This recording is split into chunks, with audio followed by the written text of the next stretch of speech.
a hallmark event that heralds the arrival of not only telecom but digital connectivity to every single citizen in our country.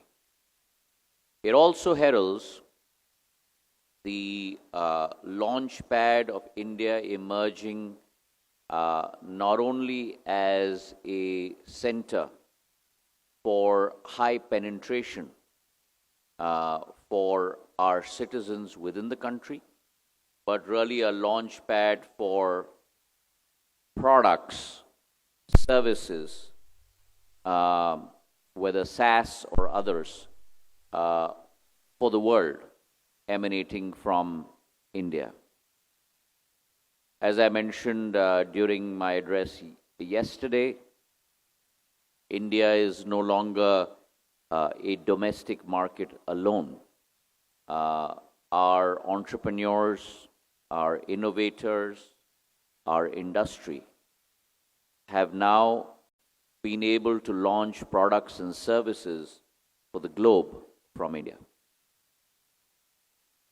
The other striking feature which has changed over the last decade is that a country that was majorly described as a services nation has today transcribed itself and metamorphosed itself all the way backward into the value chain, forward integration into services and into products, and deepened its footprint not only domestically but also internationally.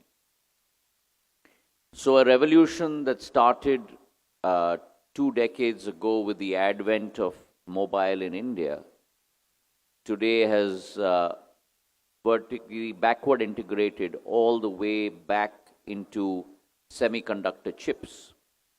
In our lifetimes, one could not contemplate India being a manufacturing source of chips.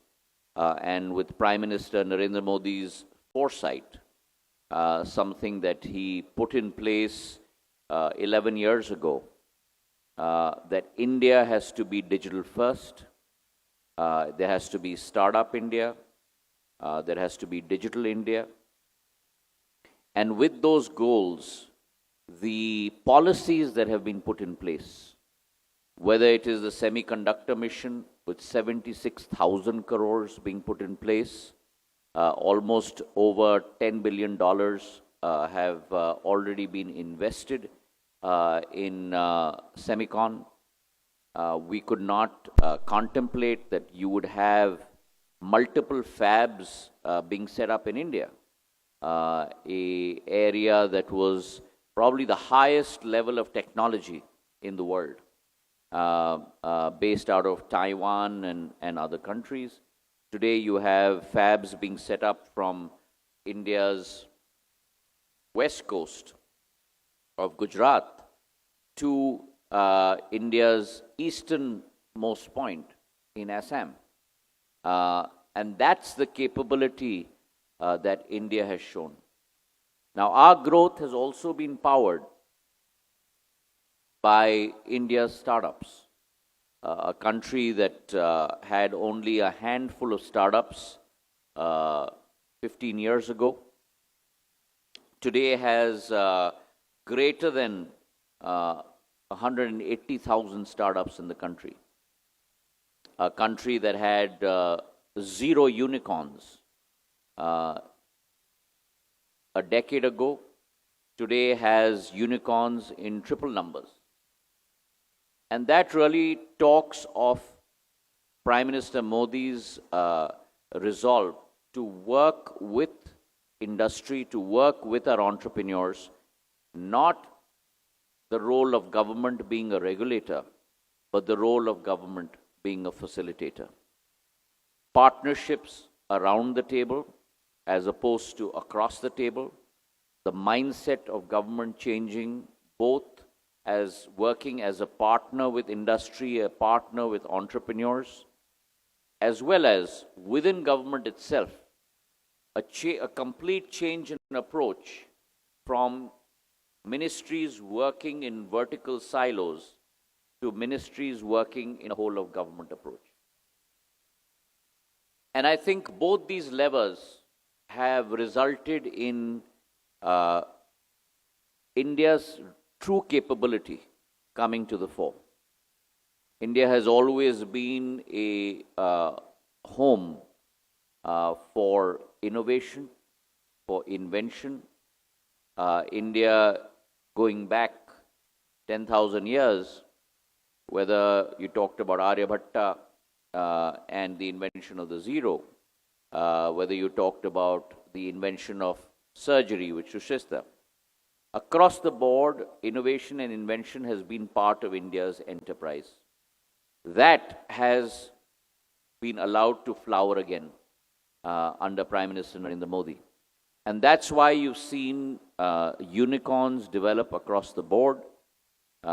Two of them are represented, entrepreneurs are represented on the stage today, and I'll call them Alok and Alok. But they have very diverse value chains and very diverse offerings. He left us with two ideas, which I think is in the DNA and every drop of blood of every entrepreneur. The first was, he told us that, remember, there's only one constant in the world, and that is change. And the second idea was, always remember, only the paranoid survive. And I think those two thoughts are carried by every entrepreneur, not every day, not every hour, but every second. And I think that's the capability today that has come to flower. Two paradigm shifts we have seen in entrepreneurism happen in India over the last decade. One, there has been a huge shift towards gender equity. And close to about 73,000 women-led startups have emerged. And I'm glad to see that in this hall as well, the people seated on the stage and myself are almost the minority. And that is the way that it should be. Because if we want to move towards from our Amrit Kal to our Shatabdi Kal, these next 22 years are not going to be incremental for India. They are going to be monumental for India. And if indeed we need to move from a developing and a developed country to a Viksit Bharat 2047, then every single Indian has to partake and contribute towards that goal. 2047 Viksit Bharat will not be achieved if only 50% of the population are contributing towards that goal. And therefore, it's incumbent on each one of us as a citizen to participate in that exercise. And therefore, this gender equity that we are seeing in the spirit of entrepreneurism is an extremely healthy sign. The second is, if you look at the Nifty or companies listed on the Bombay Stock Exchange, 20 years ago or 25 years ago, you would find a majority of them being based out of the 6 metros in our country. Today, you will find that a majority of them are based out of Tier 2 and Tier 3 cities. And that talks about the entrepreneurial capability in India coming from every single small city and every town. I represent a rural constituency in India. And let me tell you, every young person in my constituency wants to be an employer and not an employee. Every young person in my constituency has a thirst for learning new skills, learning new capabilities, and being able to adapt that not only to forward himself or herself, but to be able to adapt that to take their communities and their areas forward. So that is the capability that India houses today. Government, as I said, has been a very, very strong partner. And that's the paradigm shift you have seen in governance today. When you look at the numbers, those are astounding. 1.2 billion mobile subscribers in our country today. India houses 20% of the world's mobile population. You look at internet subscription, 250 million 11 years ago, 974 million today. You look at broadband penetration, 60 million 11 years ago, 944 million today.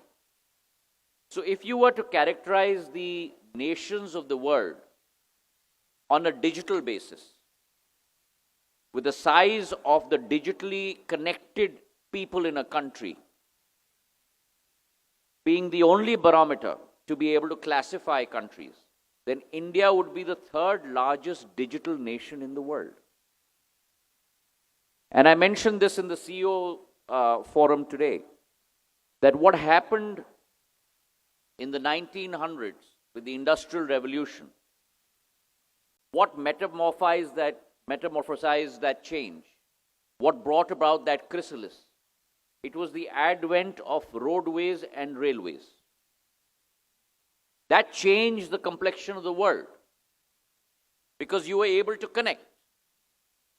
You were able to transport production from one center to the other. Production became global as opposed to production becoming local. What India has done over the last 11 years under Prime Minister Narendra Modi's leadership has been to construct the largest digital highway in the world. And that digital highway has been able to connect 1.4 billion people in our country with the world. So I represent the Northeast today. So my 8 northeastern states, today 4.5 crore people, 91% literacy rate,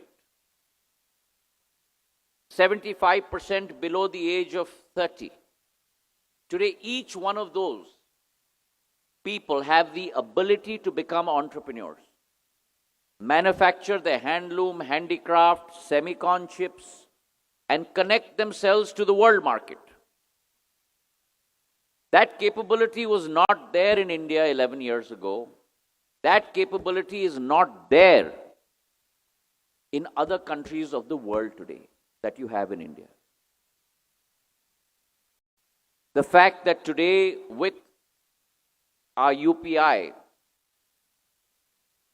our digital public infrastructure,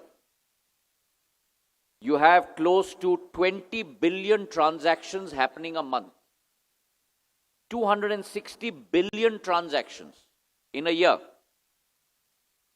Close to $3 trillion being transacted over UPI. 46% of the world's digital transactions happening in India. That is a true sense of empowerment, and from that empowerment comes the capability of entrepreneurship to flower. So I really believe that policy and government have to provide the runway. Having been civil aviation minister in my past life, I can only give you that metaphor. And I believe that the policy and government have to provide the runway. Entrepreneurs like ANA, Alok and Alok, provide the flight. And what they do by providing flight is that they give wings to resilience, creativity, and the indomitable spirit of entrepreneurship of everyone sitting in this room. So, ladies and gentlemen, as Prime Minister says, यही समय है, सही समय है. This is your time. And let me tell you, I'm not going to tell you my age, but as a comparatively older person, I'm extremely jealous. I wish I was in your shoes. I wish I was in ANA's shoes. And that opportunity and that capability to be able to flower, to be able to grow, to be able to set up an enterprise in India that truly will be vocal for local, but at the same time, local to global, that will be Anusandhan driven, research driven, but will be Atmanirbhar, will be self-reliant, and at the same time, will show the world that design in India, solve in India, but scale for the world. My best wishes to this forum. Thank you very much for having me.